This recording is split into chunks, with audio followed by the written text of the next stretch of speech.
hundreds of learners. I think it's 800 plus young people who've joined our construction, engineering and building technology courses this year. And that's growth year on year that we're seeing, particularly electricians this year.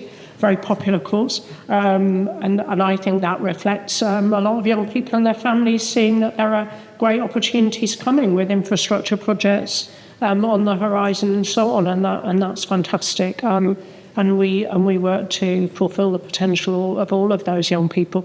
Colleges actually work with a lot of those smaller businesses as well as the larger ones, and I think that's a really positive thing for us and important. But you're absolutely right, a lot of smaller businesses don't have the recruitment and training infrastructure that bigger businesses have to be able to develop their talent or necessarily the variety of roles that the bigger businesses have. But one of the things we try to put across is, of course, the construction industry is not just the standard trades. There are so many different jobs and there are so many different promotion opportunities for people who go into that industry.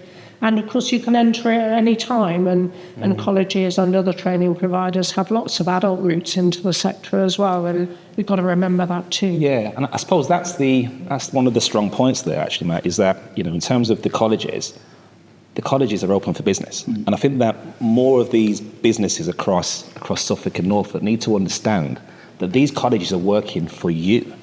Yeah. The amount of talent that's available in this college, it's for all of you.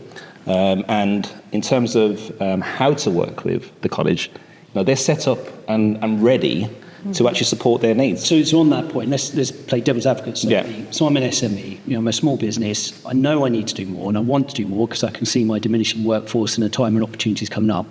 How do I do it? Where do I go to find out how to do it?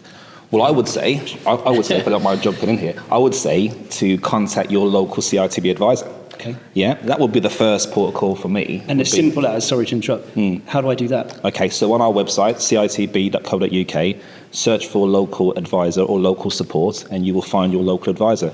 I can tell you now for this area, it's a lovely lady called Alison Copeland, but there's opportunities to connect. That connection with Alison actually opens up the wider skills conversation. Yeah. So in terms of the skills conversation that we would like businesses to have is, how do you develop your workforce now, so your existing workforce, and how do you safeguard your business's skills for the future? And that's the recruitment of new people. Really, just as an SME, I would say also talk to your local authorities. They've all got economic development teams who know the offer in their local area. You're welcome to talk to the Suffolk County Council skills team, who'll be able to redirect to the colleges, local colleges, the Chamber of Commerce, depending on what the offer or the requirement is. Looking at skills boot camps, there's obviously a really good offer there for adults in particular.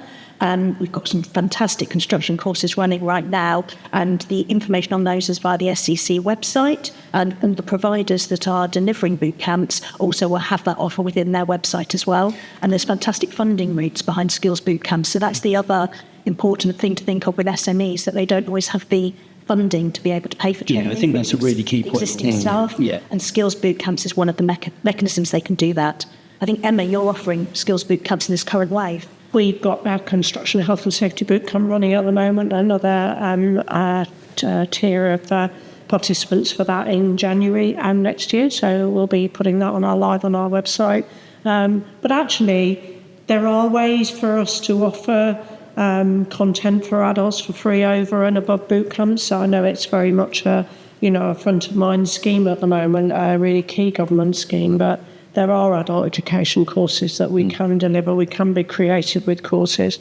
We can also really help with providing, as we do with boot camps, entry-level courses for people who are unemployed who want to get into the construction industry. And I think, colleges are really good at supporting people who have some additional needs or perhaps have a lack of confidence to get into the industry, and that's a role we really play. And so let's just dissect part of that slightly further. Jasmine, you mentioned earlier about the boot camps. Absolutely. So I myself, as a bit of research around this, thought I'm going to look into the boot camps, and I found myself going from one website to another website to another website, and I thought, actually, rather than do any more, I'll ask the people that might know. So again, I'm an SME, and I decide I would like to do a boot camp on a particular trade. How do I do it in the easiest way, picking up Ashley's point? I think probably the simplest way would be literally search Suffolk Skills Bootcamps. Yeah. The website will pop up. We have the bootcamp coordinator. She would be able to talk to people and then decide what their needs are and what fits, and she'd be able to then refer them to the right training provider.